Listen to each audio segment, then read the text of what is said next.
นางเอกหมอรำเบี้ยวบานบวชถึกแสนักหน้าเนาะนอกจากขาดศีลธรรมซาดซัวนอกใจผัวเฮ็ดให้ครอบครัวพังบ่สงสารลูกตัวเองบ่มีเกียรติศักดิ์ศรีความเป็นคนบ่สมควรเป็นแม่คนเลย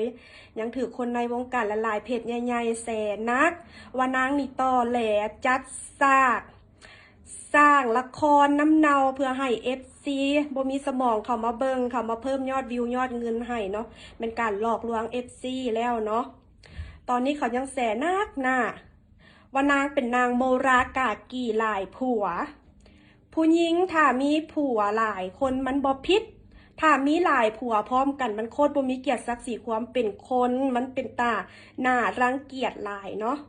มันสกปรกที่สุดหลายผัวพร้อมกันนะตอนนี้นางยังถึกแสว่าไปแย่ง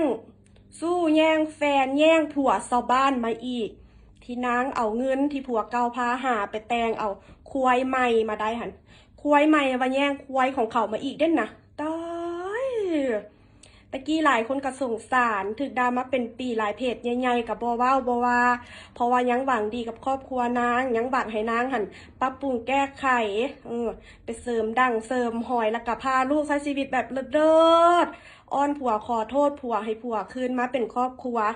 แต่ตอนนี้นางซัวนักหนากันเลยบ่มีใครสงสารมีแต่เขาสิเหยียบซ้ำเนาะนางกะแหงซัวนักหนาให้คนเข้ามาด่าให้มันเข้าข้อกฎหมายเพื่อฟ้องเอาเงินมาหาเลี้ยงชีพมีบ่คนที่หากินน้ำความซัวของตัวเองยิ่งคนด่าซัวแห้งซอกวิธีเฮ็ดใจเพื่อเอาชนะกับแหงต่ำลงทุกมือโอ้ยจากสงสารมาเป็นปีมีแต่เขาสิเหยียบเขาสิฝังในตอนนี้ก็สงสารนางอยู่แต่ก็เป็นไปตามกรรมที่นางเฮ็ดนั่นละบ่มีใครช่วยเหลือนางได้หรอกเนาะ